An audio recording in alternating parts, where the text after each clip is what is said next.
فمن اليوم ده انا قررت ان انا اكون الراجل واتحمل مسؤولية وان انا اشيل شيلة ابويا الله يرحمه يعني. تقريبا بركب من بيتي لغاية مكان شغلي حوالي 11 محطة ترام. انت سبت اهم نموذج يعني مين؟ الحبيب الصادق. الصدق. كده وبتاع، قعدت كام سنة كده شبه يعني مفيش خالص، لدرجة ان انا كفرت بنفسي. نجاحك من وجهة نظري برضو في عدد الاقنعة اللي انت تمتلكها. هل حصل في وقت من الأوقات إنه الألم ده يعني عمل لك نوع من الحزن الشديد اللي خلاك تبكي جامد وما كانش في حد حواليك يطبطب عليك أو يحتضنك في اللحظة دي؟ كتير مم. كتير.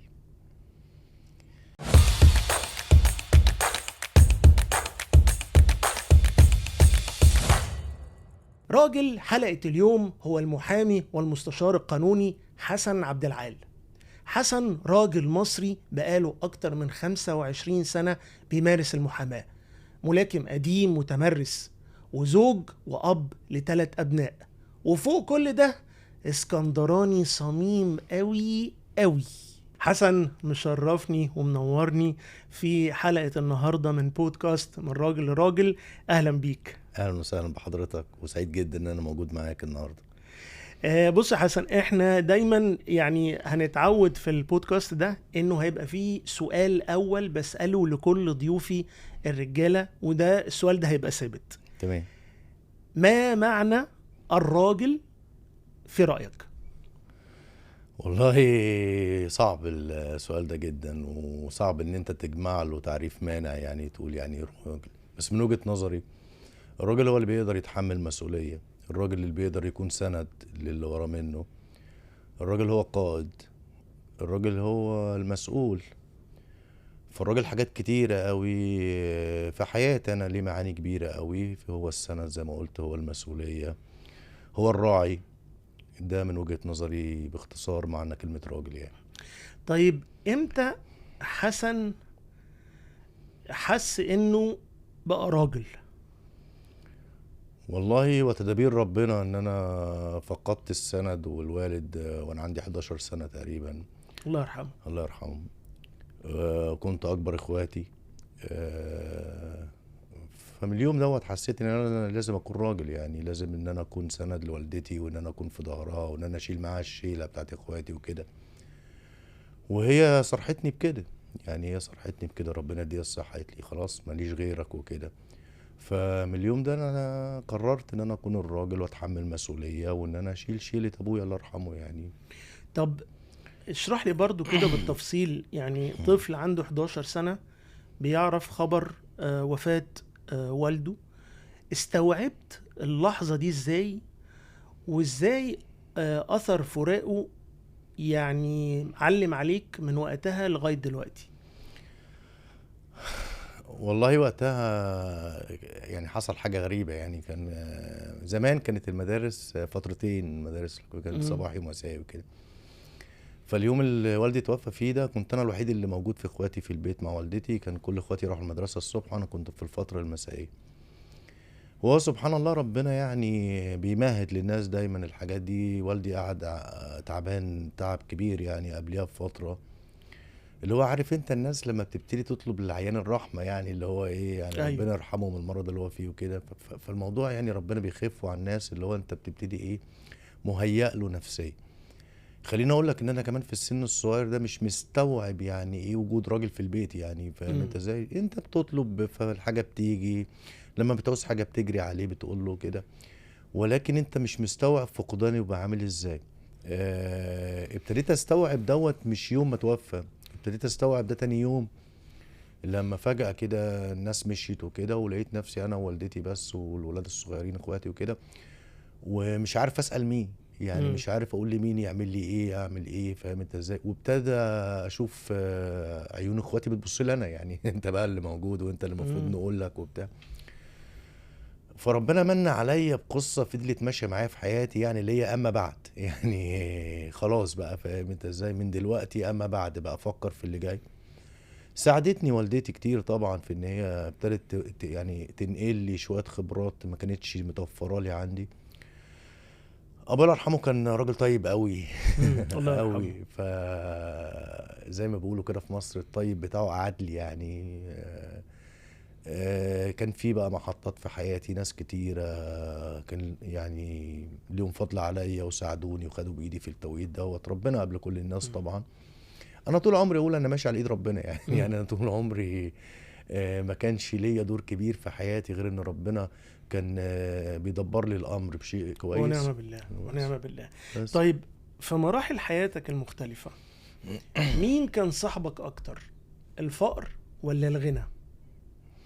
طيب، هو أنا أصلا من أسرة متوسطة اللي هي ما بقتش موجودة أصلا دلوقتي يعني، بس كانت للأسف. وقتها من الأسر المتوسطة اللي بتقدر تدبر لأفرادها الحاجات الأساسية قوي يعني. مم. تمام، إنما مفيش طرف طبعا، بس أيوه. الحاجات الأساسية قوي. يعني أنا أيوه. طول عمري عايش بدون مركبات نقص، يعني عايش إن أنا خلاص عندي كل حاجة يعني، مم. فاهم أنت إزاي؟ مش باصص لحد فوق مني وبتاع والكلام ده كله.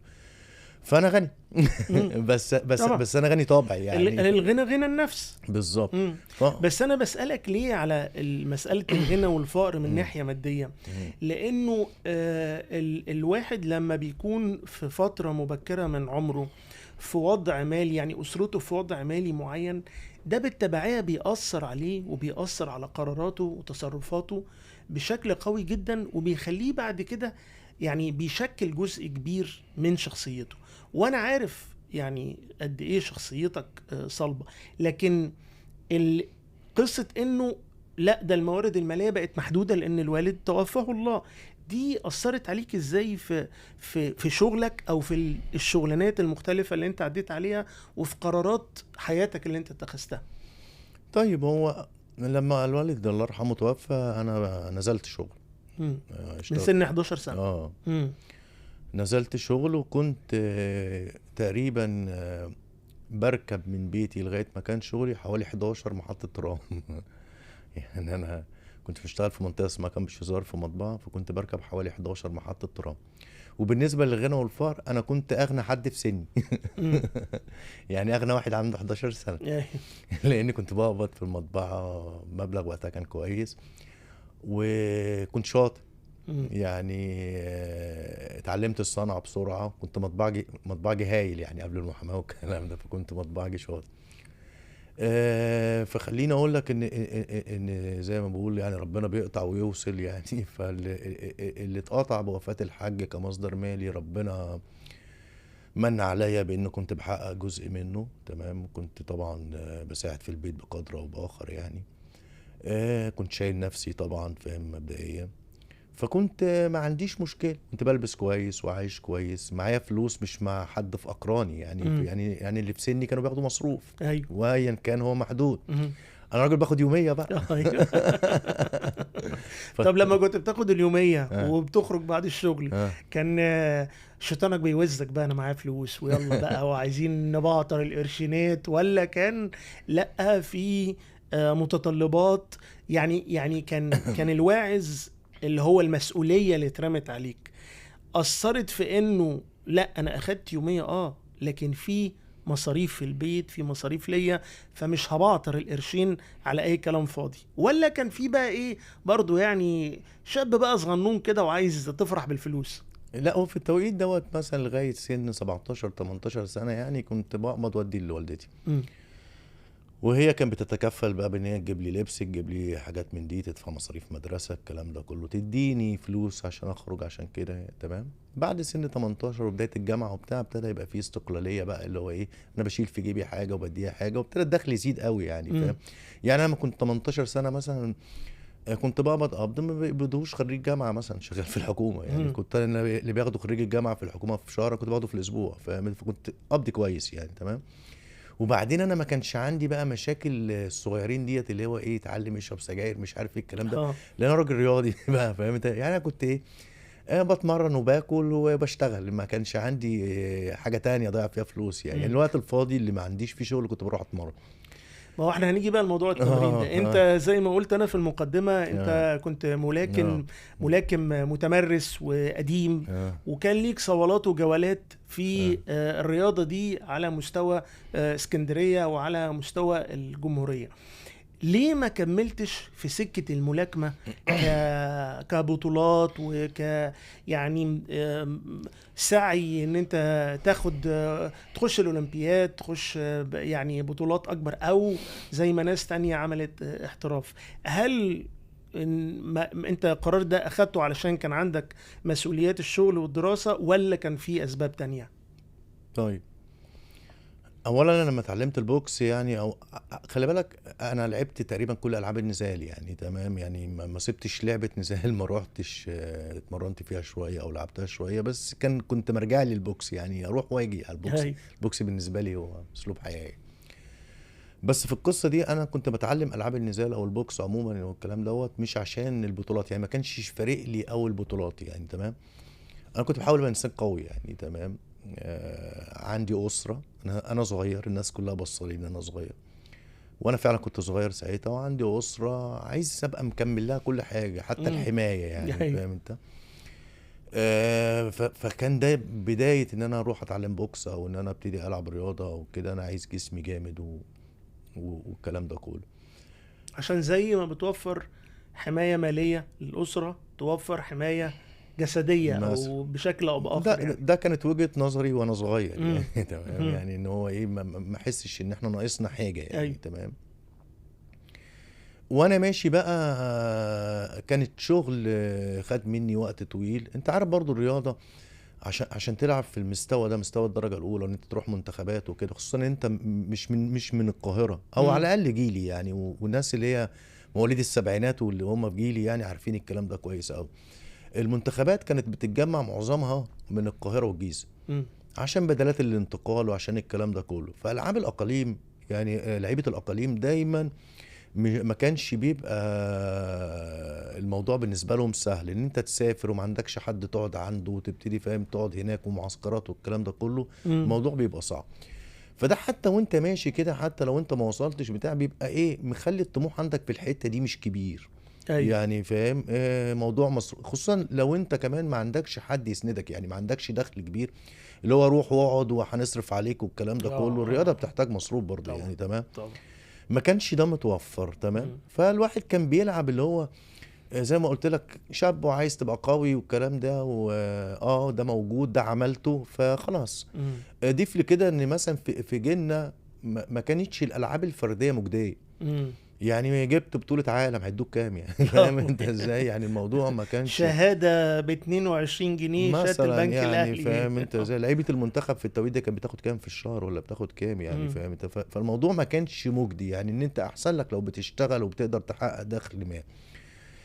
خليني اقول لك ان الموضوع اختلف يعني. ما انا ابني النهارده ملاكم الحمد لله وما شاء الله بطل يعني، وان شاء الله يحقق اللي انا ما عرفتش اعمله. بس انا بدعمه عامل ازاي يعني؟ يعني انا بدعمه بشكل كبير قوي النهارده ما توفر ليش. جيلي كان فيه كتير قوي ناس انا كنت اعرفها في المجال الرياضي كانوا مشاريع ابطال كويسه وما كانش حد بيتبناهم وبطلوا. النهارده بيشتغلوا حاجات كتير ثانيه ملهاش علاقه بالرياضه يعني. طيب بما اننا بنتكلم لسه في فتره ال 17 ال 18 فتره المراهقه، ايه اكتر غلطه انت عملتها في فتره المراهقه ولما كبرت شويه ندمت عليها قوي وما كررتهاش؟ حاجات ياما يعني حاجات ياما، نصها مش هينفع غرابه او يعني ممكن نشاور من بعيد. طيب انا كان عندي مشكله في التوقيت ده، وبعيدا عن ان انا اقول لك قصه بعينها يعني، ان انا كان عندي مشكله كبيره قوي في شخصيتي، ان انا ما كنتش بكمل حاجه يعني. كنت اتحمس لحاجه وابتديها كده وما كملهاش للاخر. فاكتر غلطه انا شايف ان هي عدت فيها في المرحله دي ان انا ما كنتش مركز يعني. انا كنت شايف نفسي وقتها او دلوقتي، وانا دلوقتي واعي للتجارب وبتاع، كنت شايف نفسي مشروع كويس لحاجات ياما قوي ما كملتش كلها، منهم رياضه مثلا، تمام. منهم كان ليا محاولات ادبيه كتابه وحاجات من الناس ما كملتش. يعني كنت دايما ابتدي بحماس وما كملش. كنت بتخبط. وخليني اقول لك برضو ان غياب الوالد فرق معايا اللي انا النهارده بعمله مع ابني، اللي هو ايه، مفيش حد بيقول لك ايه تعالى يا ابني بص ركز روح هنا مش عارف ايه انت ايوه كويس هنا. صحيح. ده ما كانش موجود. انا كنت بتلمس خطايا كده واكمل في اللي يعجبني ومش عارف ايه ودايما باصص على ان حد يقول لي اي حاجه، ما كانش موجود الحد ده. فده فرق معايا. دي الاخطاء الفتره ديت، انما حاجات تانية مش هقدر اقول لك عليها، ممكن بعد الهوا.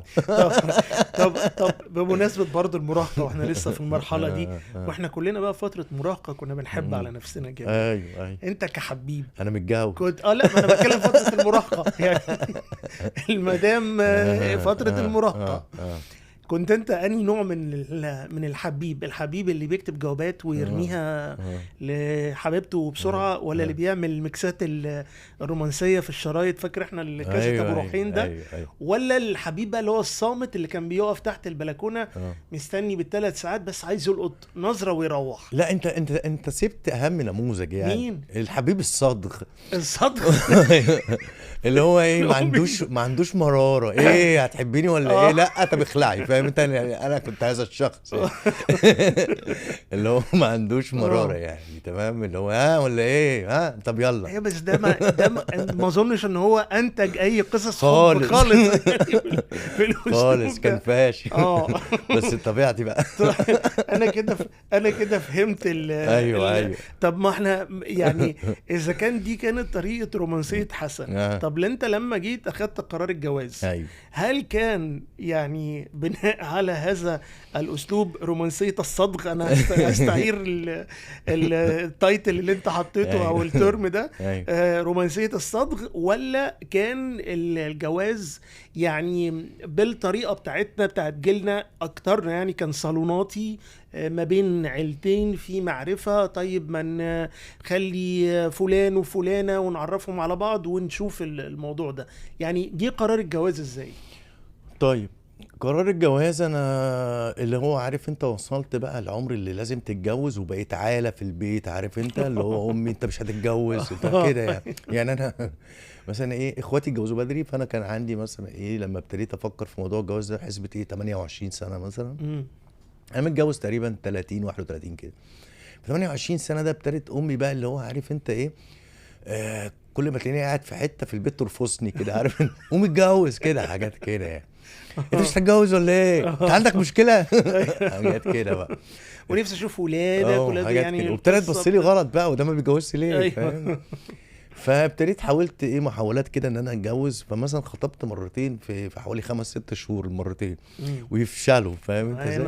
يعني رومانسيه الصدق ايوه بالظبط، نظريه الراجل الصادق ده. امي تقول لي ايه على مراتي اللي هي ام ولادي دلوقتي، ان هي والدتي وحماتي الله يرحمها كانوا صحاب قوي. فيا ابني شوف انا مش عايز حاجه من طرفكم مش عارف ايه وحاجات من هذا القبيل. انا متجوز صالونات قوي يعني. لغايه لما خلاص بقى مرتين فشلت يعني وبتاع. طب يا ابني ما تسمع الكلام، طب يلا ها. لغايه لما شفت مراتي سبحان الله. لو بتسألني عن الحب والكلام دوت، ما كانش يعني وفقا للي انا عشته بعد ما شفت مراتي، لا ما كانش حب، كان اعجاب، واحده حلوه مش عارف سن مراهقه الكلام ده كله. بس سبحان الله زي ما قلت لك في اول الحلقه خالص، ان انا طول عمري ماشي على ايدين ربنا كده، وتدابير ربنا هي اللي منظمه لي حياتي، ما كانش ليا فيها دور كبير يعني. لما شفت مراتي عارف الحب من اول لحظه ده، ومن ده انا حسيت كده الله اللي هي دي بقى، فاهم، دي اللي انا هتجوزها وبتاع. ما خدناش وقت، وهي على فكره نفس القصه يعني. ما خدناش وقت خالص يعني. يوم ما شفنا بعض بعديها باسبوع اتخطبنا، اللي هو كده. ولما اتخطبنا بعديها باسبوع يعني انا كنت اشعر ان انا اعرفها من سنين يعني، اللي انا علاقتي بيها من سنين. وخليني اقول لك لو في حد، انا هخرج من السؤال شويه بس دي لازم اسجل الحته ديت يعني، تمام. انا في 2 ستات ليهم فضل عليا بعد ربنا في حياتي جدا. امي يعني اللي هي امي لما ابويا مات كان عندها 32 سنه. كانت تقدر تتجوز وتعمل كل طبعا. حاجه دايما. عارف انت اللفظ المصري اللي هو اترملت علينا. أيوة. امي عملت أيوة. كده، امي عملت كده. ثم مراتي. مراتي ليه بقى؟ انا في فتره من فترات حياتي كنت ناجح جدا، في المحاماه يعني. وبعد كده جالي دروب كده اللي هو بعد احداث يناير 2011 في مصر واللي حصل والتراجع الاقتصادي وحاجات كده وبتاع. قعدت كام سنه كده شبه يعني مفيش خالص، مم. لدرجه ان انا كفرت بنفسي. مم. يعني لو انت لا شاطر ولا نيله بقى، انت مش عارف ايه كان فين، كان بان عليك حاجات انا كفرت بنفسي. ايوه، في لحظه بنوصل لها كده اللي هو طب انا قيمتي ايه وانا كده خلاص وما ما انفعش في حاجه وانا ضيعت كل حاجه بالظبط انا مم. حسيت دوت. بس حسيت ده بقى وانا في ظهري 6 و3 عيال وحاجات كده، يعني موضوع صعب جدا. طبعا. الوحيده اللي كانت مأمنه بيا في الحياه كانت مم. مراتي. انا حتى كنت اسالها بأمرتي يعني انت شايفه فيا، انا مش شايفه في نفسي يعني. تمام. وعمري ما حسيت منها بتغيير. لو يعني انا النهارده الحمد لله الحمد لله الحمد يعني في لله. حته تانية خالص يعني. عمري ما حسيت باختلاف في معاملتها، في طريقتها، في دنيتها معايا، سواء من قبل كده او بعد كده. فهي ست بعد ربنا وليها فضل كبير في اللي انا وصلت له. ولذلك انا حسيت ان هو ده الحب اللي كان مخبيهولي ربنا يعني، او ان انا ما طبعا. زي ما قلت لك من الاول حياتي كلها قدريات، ما كانش ليا فيها صرفة كبيرة يعني. لا طبعا طبعا، هو ربنا لما يعني انا بشوف انه ربنا لما بيرضى عن حد قوي، عن راجل قوي، بيهديه بالزوجة الصالحة اللي بتكون في ظهره دايما، واللي بتكون هي شبكة الأمان اللي مهما هو وقع هي موجودة عشان يعني زي ما بنقول كده تلقفه، يعني ما تخليهوش يحصل اصطدام جامد يحطمه يعني. وبتبقى مشكلة كبيرة لو العكس، لو الزوجة عكس الوضع ده مع زوج بيواجه مشاكل، دي بتبقى يعني واحدة من أكبر المصاعب أو المحن اللي ممكن تقابل راجل. بس خليني أقولك إنه يعني بالنسبة لملاكم وبالنسبة لشخص صلب قوي من سن 11 سنة وشخص يعني صدق صادق، انت ما عندكش مشكلة ان انت تعبر عن حبك لمراتك، لان في رجالة كتير بيشوفوا انه التعبير عن الحب خصوصا قدام الاهل او الاولاد او الاصدقاء، التعبير عن الحب بقى شكل من اشكال ده ضعف. ما ينفعش تقول لها كلمة حلوة او بتاع او مجاملة قدام حد ممكن بينك وبينها. انت من اني فريق؟ انت من الفريق اللي هو لا يجد غضاضة في الموضوع ده خالص قدام اي حد، ولا انت بتبقى قافل في الحتة دي شوية بكل صراحة يعني؟ بص خليني اقول لك برضو ان حسن الصادق لا يعني لا ينفصل عن حسن الانسان يعني مستر اكس لا يموت. وهي مراتي تعايشت مع ده. انا مش من الرجاله اللي هي ايه انا بحبك مش عارف ايه الكلام ده، لا يعني انا ايه يبان عليا ان انا بحبك من تصرفاتي. طبعا هي قدام اي حد ليها الاحترام والتقدير طبعا. وبتاع، يعني الموضوع مني يبان قوي ان انا خايف عليها، لهفتي عليها، الكلام ده يبان. انما الكلام لا، انا مش من الناس اللي بتعرف تعبر بالكلام قوي على الملأ. لا يعني ما بيني وما بينها انما على الملأ والكلام ده لا طبعا. وهي متقبلة ده. ما عارف انت الكاركتر اللي قدامك ده مش اي حد يقبله يعني اللي يقبله على عمله كده فهو شخص محترم وراجل ربنا يجازيه كل خير فهي قبلت ذلك يعني. فاهم انت ازاي؟ اكتفت بذلك يعني. مثلا هقول لك في نادره كده مراتي تحكيها، تقول لك ان ايه، ان اكتر مره انا كلمتها في حياتي مثلا وانا خاطبها كانت 13 دقيقه. 13 دقيقة؟ 13 دقيقه. وهي 13 دقيقة دي في عرفنا بنسخن يعني. وعلى فكره 13 دقيقه ده انا كنت بتفق معاه ان هنعمل ايه في كتب الكتاب يعني. كان في موضوع كان في موضوع يعني. انا اخري كده ازيك عامل ايه، كويسه تمام، لو في حاجه يعني انا مواضيع عندي كده يعني. خليني اقول لك شغله المحاماه ان احنا طول النهار بنتكلم في الشارع وبنسمع في الشارع ومش عارف ايه وبتاع، فانت عبال لما بتوصل البيت بتبقى محتاج تسكت يعني. وهي تقبلت ذلك يعني، تعايشت معاه وتقبلته فالحمد لله. طيب قبل ما نروح لمحطة المحاماة انا عندي سيجمنت كده، عندي فقرة دي فقرة لطيفة وسريعة. فنانين ولا ايه؟ لا بص هي اسمها كنت بتحب مين اكتر. تمام. ودي انا بحاول بيها اؤرخ لجيلنا يعني، احنا نفس السن تقريبا يعني. فكنت بتحب مين اكتر من ابطال الطفولة؟ مازنجر، كابتن ماجد، رجل المستحيل. رجل المستحيل. راجل مستحيل. نبيل فاروق أنا حبيب، كمان. الدكتور نبيل فاروق ده حبيبي طبعا. ده اللي ربى جيلنا أيوة، كله. أيوة. لما كابتن ماجد عشان اقعد اتفرج على جون بيجي في 4 حلقات، أي لا لا، كان 4 ده ممل، انت كنت كان ممل ومفيش عادات يعني. لو في اليوم الرابع فاتتك كنت بتقعد عندك حسرة ان ما شفتش قبضة النمر والحاجات دي. الحاجات دي خالص. طيب، كنت بتحب مين اكتر في الحلويات؟ البيمبو، الشمعدان، بسكوت ماري؟ بيمبو. البيمبو.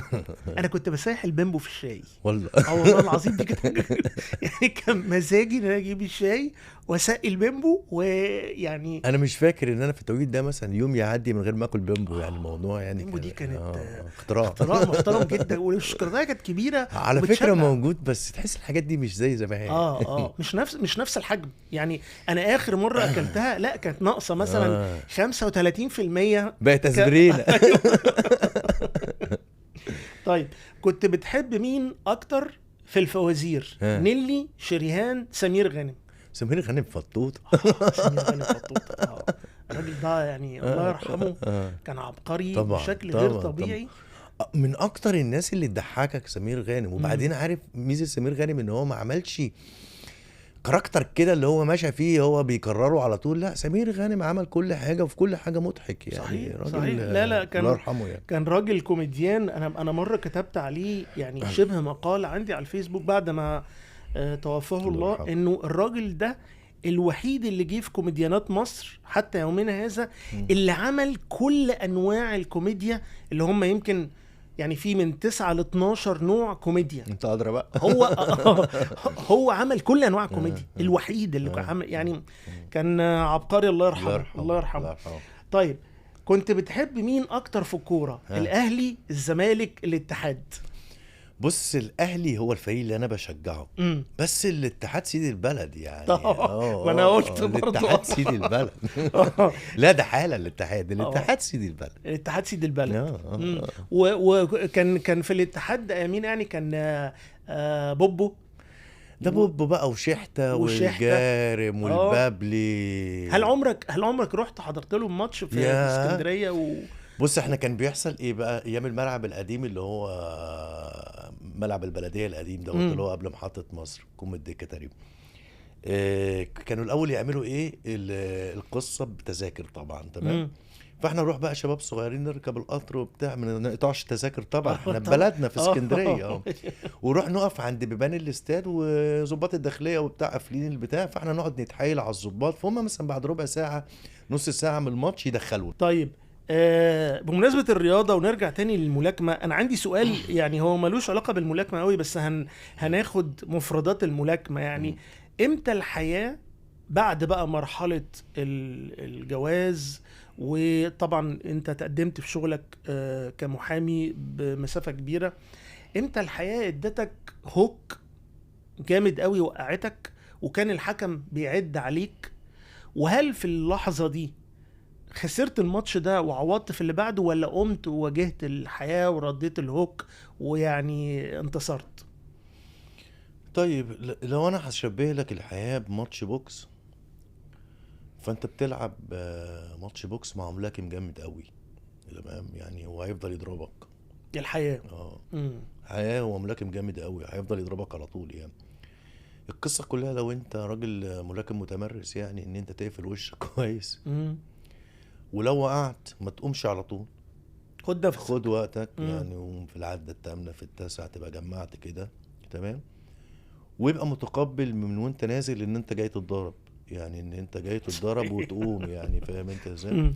ما فيهاش نصر. الماتش ده ما فيهوش نصر وهزيمة، تمام.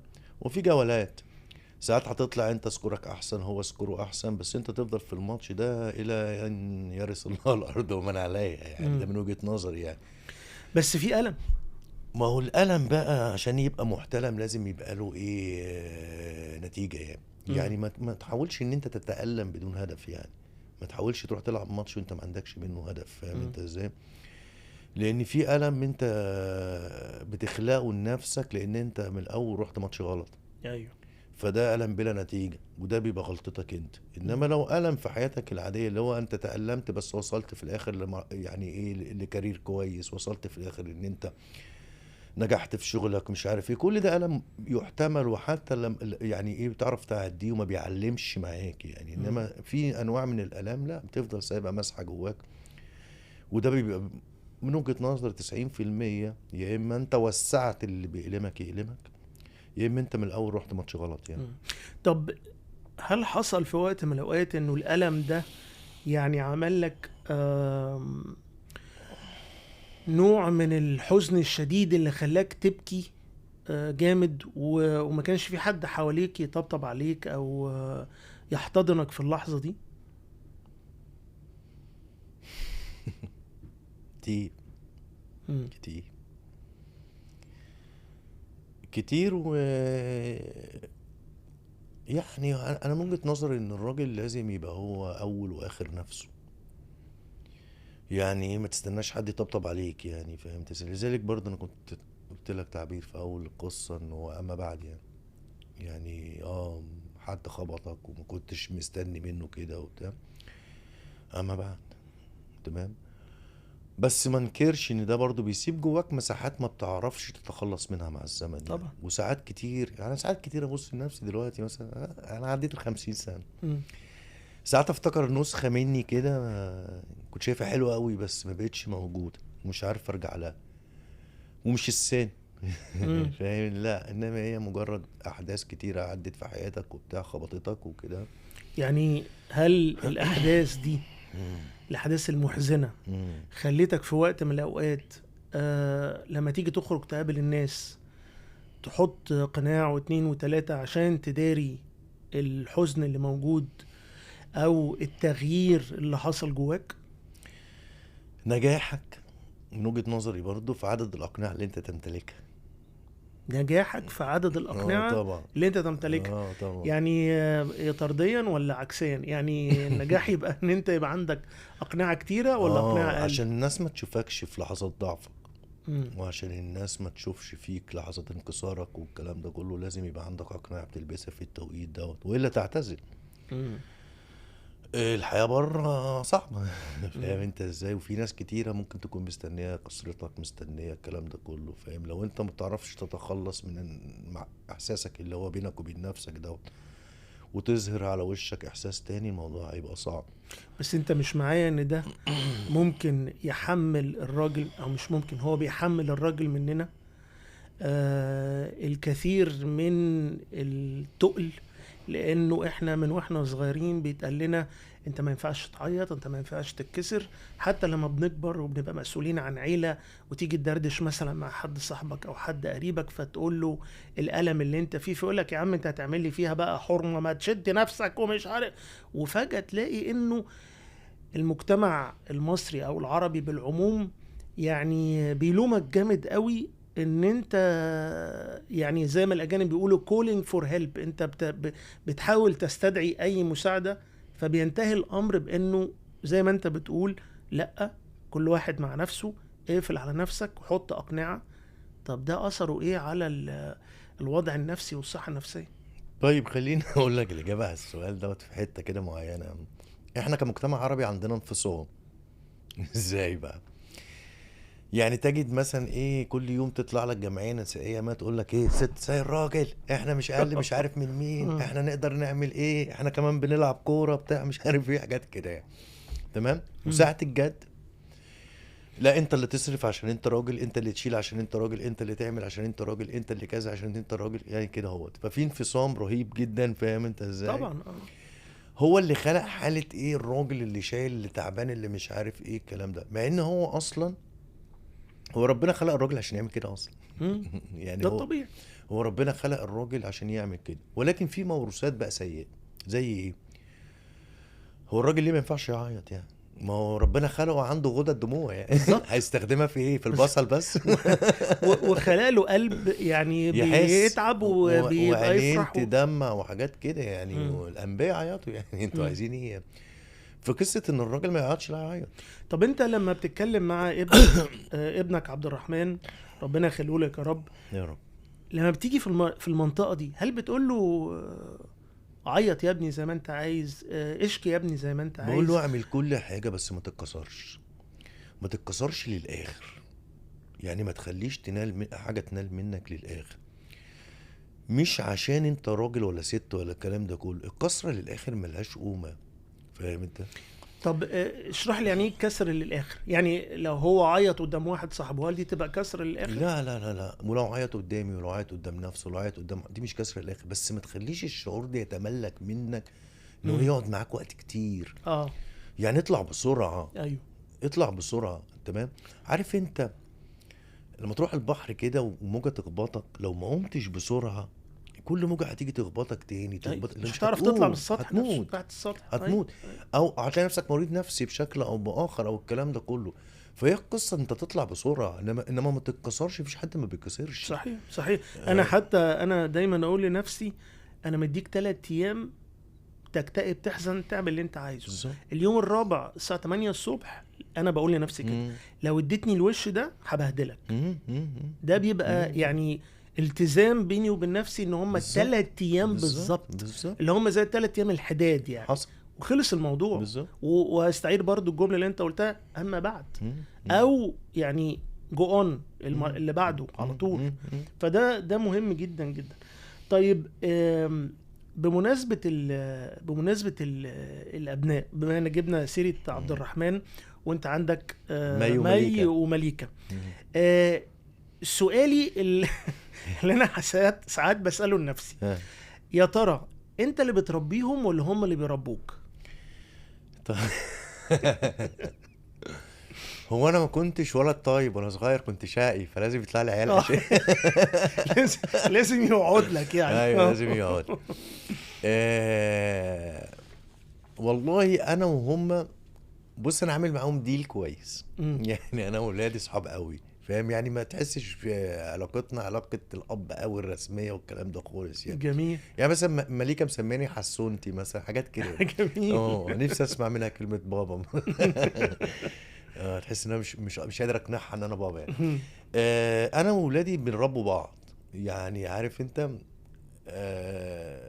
انا مثلا تخلصت، انا كنت عصبي حاجات كده، تخلصت من القصه دي معاهم، لان لقيتهم مثلا بيقولوا لي ان مش من حقك تعمل معانا كده، ان حاجات من هذا القبيل. مم. وانا اقتنعت بكلامهم الصراحه. فانا وولادي بنربوا بعض، بس بنربوا بعض بطريقه ايه؟ ان مين عنده معلومه اكتر، مم. مين عنده خبرة اكتر. فاحنا بنتعامل كده ان احنا اصحاب، بس انا جايد في الاخر، يعني انا المرشد بتاعكم، يعني انا اللي هقول لكم تمشوا منين عشان ده الطريق الاحسن، بعد نقاش وبعد ما اقول لك الطريق احسن ليه والكلام ده كله، ثم بسيب له جزء من المساحة عشان اقول لك ان انا اللي بربي 100% في الزمن اللي احنا فيه ده، وفي وسط اللي حاصل ده شيء صعب طبعا جدا، معاك تمام. جدا. في انا حاجات تانية بتربي معانا كتير بالظبط يعني. مم. بحاول قدر الامكان ان انا احلق. عارف انت. ايوه يعني ايوه. قدر الامكان بحاول انا احلق الحق طبعا، وفي دور كبير قوي لوالدتهم في البيت وكده. اكيد. وانا دوري خليني اقول لك ان انا برضو ايه، حد اللي يعني امهم عامله لي هاله كده، الحد اللي بيخوف، عارف مم. انت، هنجيب بابا زي الشويتين دول. زي امهاتنا يعني، هي واخده من الجيل اللي بالظبط. قبليه. بس ايه، ولادي يقولوا لك ايه يعني، اهو ده اللي هيموتنا من الضحك يعني، مش اللي عاودنا من الظهر. ما هو للاسف على فكره، احنا لما كان بتتقال لنا الجمله دي، لما ابوكوا يجي هقول له كل حاجه، كانت بتحطنا في وضع مزري من الخوف، وبتقعد قلقان جدا. واول ما بيخش ساعات الخوف كان بيوصلنا ان احنا نروح نقول له، ايوه لانه وقوع البلا ولا انتظاره. انتظار صح. الجيل ده قصته ولا في دماغه. ما بتحواش فيه باي شكل من الاشكال، اللي ولا هو في دماغه. يا جماعه هو انتوا ما بتحسوش يا اولاد يعني مفيش اي خوف؟ بس انا شايف ان الجيل ده افضل، امم. لانه الحاجز النفسي بتاع ان هو يناقش الكبار، ان هو يتكلم معاهم، ان هو يبقى له وجهة نظر، الكلام ده كله مش موجود. لو احنا عرفنا بقى نستثمر فيه الجزء دوت، منسيبوش بقى اللي هو يعني على الفاضيه وعلى لنقص مدى. المليانه بالظبط. يعني، بس برضو هي تبقى فيها ليها حدود. بالظبط لو عرفنا نستثمر فيه القصة دي، بان احنا ننمي القصة دي في شخصياتهم بتاع، ونعلمهم كويس ونربيهم كويس، اعتقد ان هم هيبقوا احسن مننا بكتير. يعني مفيش حواجز، الجيل دوت عايش بلا مركبات نقص، يعني زي ما بيقولوا. طبعا طبعا. لا هو المدى المعرفي عندهم اوسع اوسع بكتير بكتير جدا مننا. جدا، مش بس ثقافيا، لكن ثقافيا وانسانيا رياضيا صحيا. يعني هما بيتكلموا في سنهم ده، بيتكلموا في مواضيع احنا اتكلمنا عنها واحنا يعني في مثلا في ثالثه جامعه مثلا، قبل ما نموت ب6 سنين. يعني الصحه النفسيه اللي احنا ابتدينا نتكلم عليها في الاربعينات آه. مثلا، هم بيتكلموا عليها وهم 12 وهم 13 صغيرين سنه. جداً يعني جداً جداً. فدي طبعا بتضيف لهم. هم اوسع معرفه مننا بكتير. طبعا وفي نفس الوقت هم كمان، يعني انا بشوفها ميزه وعيب، ان هم رغبتهم في ان هم يتعرفوا على حاجات جديده طول الوقت جامده جدا، يعني بالظبط. رغبه قويه جدا جدا. بالظبط. قد في بعض الاحيان تكون سلبيه، لانها بتخليهم يجروا في طرق ممكن ما تحلقش عليها بسهوله، وفي نفس الوقت ليها الجانب الايجابي بتاعها، انها بتخليهم طول الوقت بيتعلموا حاجه جديده. بالظبط. فهي يعني ما اقدرش اقول انها حاجه كويسه ولا حاجه وحشه، بس هي طول الوقت عايزانا هنشوف التجربه لما عينينا. تخلص. لا انت هتشوف الجيل، يعني هي بالظبط. بعد بالظبط. 10 سنين، بعد 15 سنه هنشوف الجيل ده قدر يطلع ازاي، وهل الجيل اللي بعده بقى احسن ولا لا. بس انت قلت حاجه في الوسط لما كنت بتنرفز، لقيت انه لا ما ينفعش وحاجات زي كده. طب انت لما بتتنرفز ليتس سي بره اطار الاسره، يعني لما بتتنرفز يعني مين اللي بيطلع في اللحظه دي؟ حسن المحامي اللي هو الراجل اللي فاهم قانون وعنده، ولا حسن الملاكم، ولا حسن الملاكم اللي هو يعني اللي بتاع الهوكات؟ والله على حسب بقى. يعني على حسب، يعني هو اللي قدامي وصلني لايه. يعني على حسب اللي قدامي وصلني لايه. ممكن يطلع قوي حسن الملاكم عادي خالص، فاهم انت ازاي؟ وان كان دوت يعني في سني وفي وضعي دلوقتي ما يصحش. بس حسن المحامي ما بيقفش كده ورا يقول له لا يا حسن يا ملاكم، هو يعني بيقول له ايه بعد ما ارجع هدهد. حسن المحامي بيقول له ايه يعني لو عملت قضيه نلمها لك. انت مسنود على حسن المحامي. والله في ناس ساعات بتبقى مستفزه الشكل، يعني انت ما بتعرفش تحلها معاهم باي طريقه غير بالهوك يعني. لا طبعا دي طبعا مشكله يعني. لا هي يعني للاسف الشديد، ويعني هي بتختلف من مجتمع لمجتمع ومن بلد لبلد، بس بعض الأحيان بتكون في مجتمع ما بيعز يعني وجودك. يعني تخيل مثلا واحد خبط عربيتك وبعدين نازل بيزعق لك كمان. يعني فاهم يعني هو انت معدي عادي في امانه الله وعامل كل حاجه صح، هو خبطك وبعدين نازل يزعق لك كمان. ايوه فانت طب انت هتحلها معاه بايه بقى؟ ما هي دي للاسف خاصه بالمجتمع اللي انت فيه. لو المجتمع اللي انت فيه بيسقف للي نزل على صوته وجعر، لان هو منع الاخر من ان هو ياخد حقه بالتجعير ده، لو المجتمع موافق على ده وبيحبه وبيعززه، احنا هنا عندنا مشكله. هنا كل حسن الملاكم في كل واحد مننا هيضطر يطلع غصبا عنه. انما لو المجتمع لا، في قانون، في تأمين، الدنيا تمام، في اخلاق راقية، هتلاقي انه بالتأكيد حسن المحامي. عشان كده في الامارات هتلاقي حسن المحامي دايما يعني. ايوه ايوه في الامارات حسن المحامي. هو ده حسن الملاكم كتير يعني. الدنيا حسن الملاكم هتلاقيه في الجيم بس. ايوه. طيب بمناسبة مي ومليكة، هم دلوقتي طبعا صغيرين، لكن ان شاء الله باذن الله يعني في غمضة عين هيبقوا يعني مدموزلات وعرايس. يعني ايه اهم 3 مميزات لازم يكونوا في الرجالة اللي هيجوا يتقدموا لهم، ولو ال3 مميزات دول مش موجودين من الاول، انت مش هتفتح اصلا الباب وتاخد علبة الجاتو عشان تقعدوا تتكلموا في القصة يعني. هو مبدئيا يستحمل سخافتي. لان انا عنده القدره ان هو طب انت هتعرفها ازاي وانت ما قعدتش معاه؟ لان انا هغلس عليه جدا، لان انا مش عايزهم يتجوزوا اصلا، عايزهم يقعدوا لي. انا نفس الشيء مع بنتي نانسي برضو، اللي هو جواز ايه يا حبيبتي؟ ليه عيل هيجي ياخد البنات دول مني؟ لا صعب يعني. فهو مبدئيا يستحمل سخافتي يعني. اكيد يعني هتبقى هسخف عليه جامد. بس انا مش طالب اللي يجي يتجوز بناتي غير ان هو يبقى راجل يصونها، يقدر يتحمل مسؤولية، وان هو لو في يوم من الايام زعلته يجيبها لي، يعني ما يعملهاش حاجة، فاهم انت ازاي؟ يجيبها لي بس، ما عنديش مشكلة ماديا بقى والكلام ده كله. لا يعني لو هي ما عنديش قيود في دوت، فاهم؟ العادي اللي هو يقدر يعيشها كويس او بتاع، وان هي تكون عايزاه يعني، فاهم انت ازاي؟ وما عنديش مانع انا بعد كده لو اقدر اساعد، ما عنديش القصه دي، فاهم انت؟ انا شخصيا كنت يعني، فاهم انت ازاي؟ النهارده ربنا كرمني ومراتي استحملت معايا والكلام ده كله، فما عنديش مشكله في الجزئيه دي.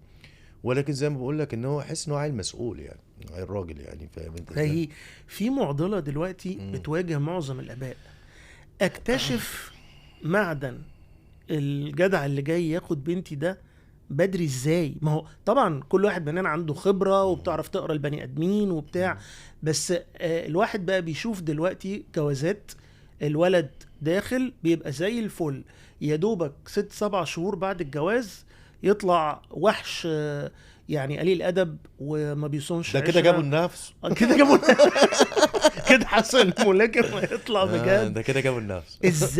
ازاي يعني من خلال خبرتك انه من الاول يعني يتعمل عليه تحقيق مفصل، يتسأل عليه مليون مرة، يتجاب الفيش يتكشف على والتشبيه بطاقته. بتاعه، يعني ايه نعمل ايه طيب؟ بص، هو خليني اقول لك يعني ايه، في خبرات كده انت وحاجات من طريقه كلامه لما تتكلم معاه، فاهم انت ازاي، بيفكر ازاي، مسؤول ازاي.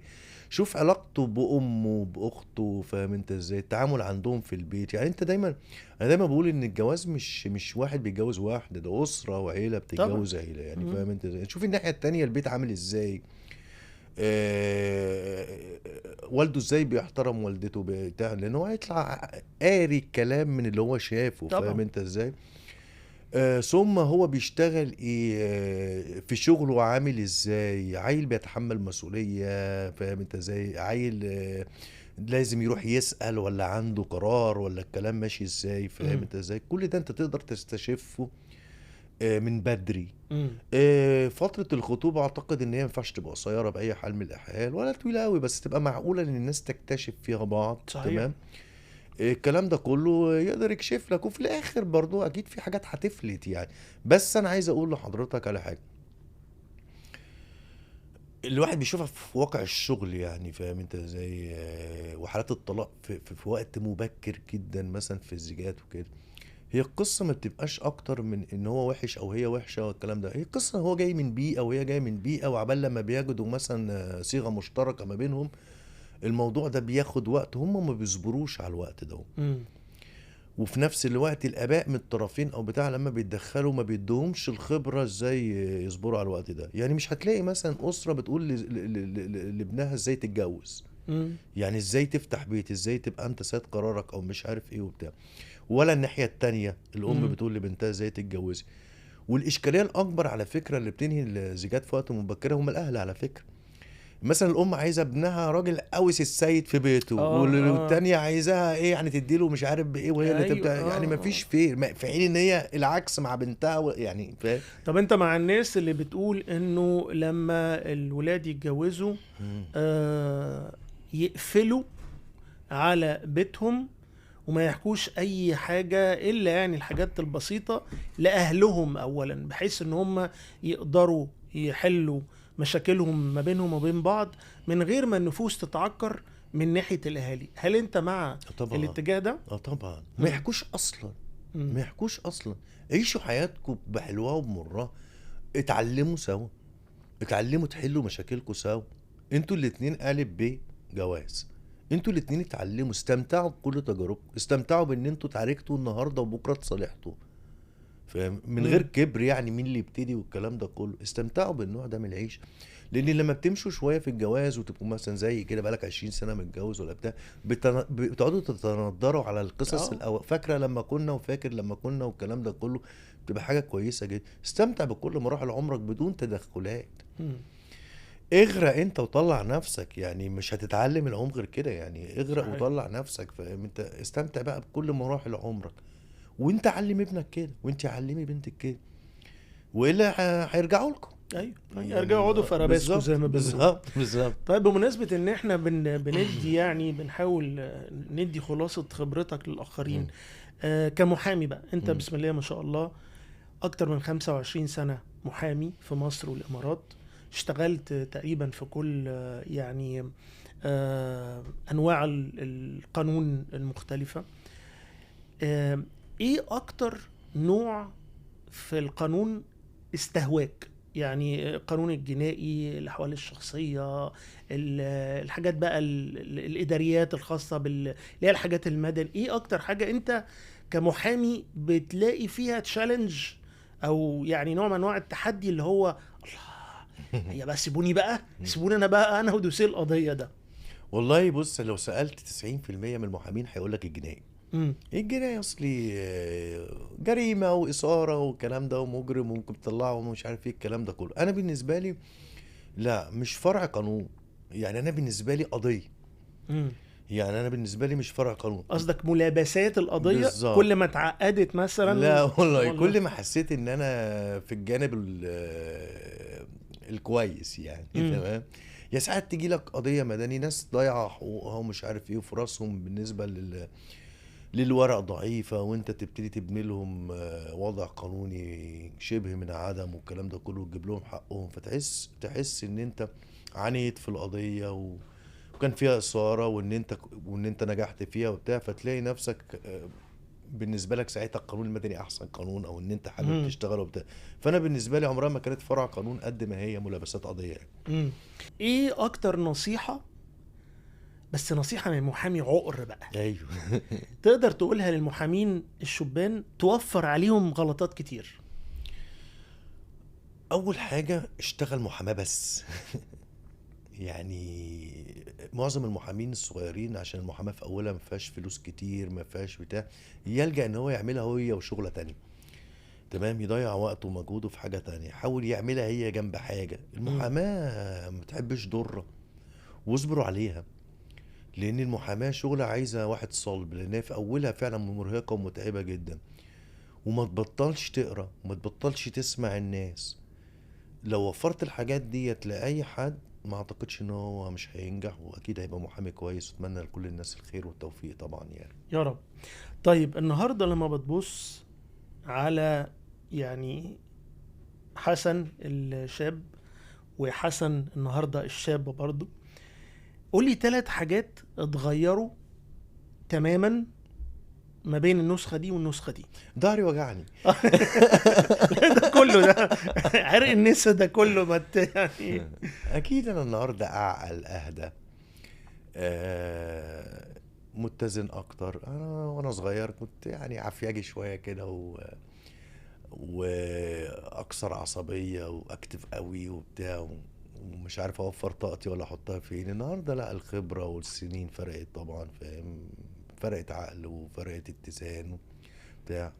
ظهري وجعني شويه، حاجات كده. هو يمكن هو ده السبب اللي ممكن خلاه. اللي هداني. طيب انا آم، بعد عمر طويل يا رب، بعد عمر طويل، ليه؟ لما تيجي ليه بديك الصحة والعمر الطويل، لما تيجي سيرة حسن ها. على لسان الناس، مم. ايه الجملة اللي تتمنى ان هم يقولوها عن حسن؟ والله اتمنى ان هم يقولوا عليا زي ما بيقولوا على ابويا الله يرحمه، كان راجل طيب. كان راجل طيب. مم. بس لا ان شاء الله باذن الله هيقولوا ده جدا جدا، بكل هيذكروك بكل خير يا رب باذن ربنا الله. يعزك. عندنا بقى تقليد احنا بنعمله، ها. الضيف الراجل ها. بيسيب سؤال للضيف الراجل اللي جاي في الحلقه اللي بعده، والله عشان يبقى من راجل لراجل. ازنقه يعني. ايوه. يعني انت اسال سؤال للضيف اللي هيشرفنا في الحلقه الجايه، وهو هيرد عليه ان شاء الله. ايه اهم معترك في حياته؟ ايه اهم معترك في في حياته. حياته؟ خلاص كده السؤال بقى جاهز عندنا، وان شاء الله الضيف الجاي يعني يرد عليه. حسن انا بشكرك جدا جدا على الحلقه دي، بخير. حلقه جميله، بخير. ربنا شرفتني يعزك. ونورتني، شرف ليا والله. واكيد استفدنا من اللي انت قلته ربنا من يعزك. تجربتك. استمتعت جدا بالوجود معاك. ربنا يخليك وربنا حبيبي، يعزك. ربنا يخليك، ربنا شكرا يعزك. جزيلا. شكرا يا فندم. و يعني كل اللي بيتفرج علينا اتمنى انه الحلقه تكون جميله بالنسبه لكم. رجاله حبايبنا اللي اتفرجوا على الحلقه دي، اتمنى يكون في حاجات اتقالت ليها علاقه بيكم تكون فادتكم، واحنا كمان يعني نفسنا نسمع منكم في التعليقات. قولوا لنا ايه اللي عجبكم، ايه اللي ممكن تضيفوه للي انتوا سمعتوه. وطبعا هستأذنكم اللي عجبته الحلقه يعني يعمل سبسكرايب ويعمل لايك وشير، ودايما يا رب نكون بنتواصل من القلب للقلب، من راجل لراجل.